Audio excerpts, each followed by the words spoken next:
আল্লাহ যারে সম্মান দেন তার সম্মান কেউ নষ্ট করতে পারে না।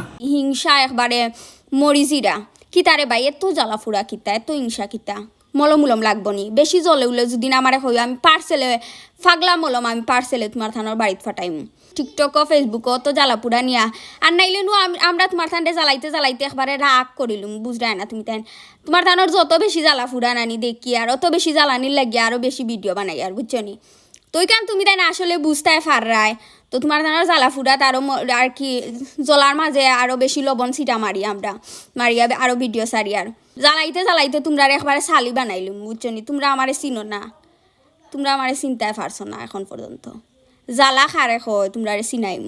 গত কয়েকদিন আগে আমি গোলাপগঞ্জের একটা বিষয় লইয়া আলোচনা করছি জুমু আর মৌমিতার। আমি মনে করছি হয়তো তারার সংশোধন হইব ইসলা হইব, কিন্তু দেখা যায় তারার পিছনে কিছু মানুষ আছে যারা আমার নাম্বারটা নিয়া কোন জায়গায় কোন কমেন্ট বক্স নিয়ে রাখে দিছে। তারা মনে করছে আমি হয়তো খুব ডিস্টার্ব হইমু, হুজুরে আর জীবনে হইল গিয়ে এইটা তার দিতা নাই। ভাই এই যারা আমার কল দিছে কিছু কল আমি রিসিভ করছি, রিসিভ করার সাথে সাথে যেই মুহূর্তে আসসালামু আলাইকুম রহমতুল্লাহ হয়েছি সঙ্গে সঙ্গে তার জবান বন্ধ হয়ে গেছে। জবান বন্ধ হয়ে গেছে বলতে আপনারা কই না জানো অলৌকিক, মানে আর কোনো কথাও কইছে না, লাইন খাটে দিছে। কারণ তারা বুঝে আমি কোন জায়গাতে লোকে কল দিছি, খার সাথে আমি কিতামাত মাতিতাম। তাছাড়া যারা আমার অ্যাডমিন হলে যারা কল রিসিভ করছেন এরকমও কেউ কি ওটা কইছেন যে কমেন্ট বক্স নাম্বার পাইছি, যেই মুহূর্তে আমার পরিচয় দেওয়া হয়েছে আলহামদুলিল্লাহ আর কেউ কথা হওয়ার সুযোগ পাইছেন না।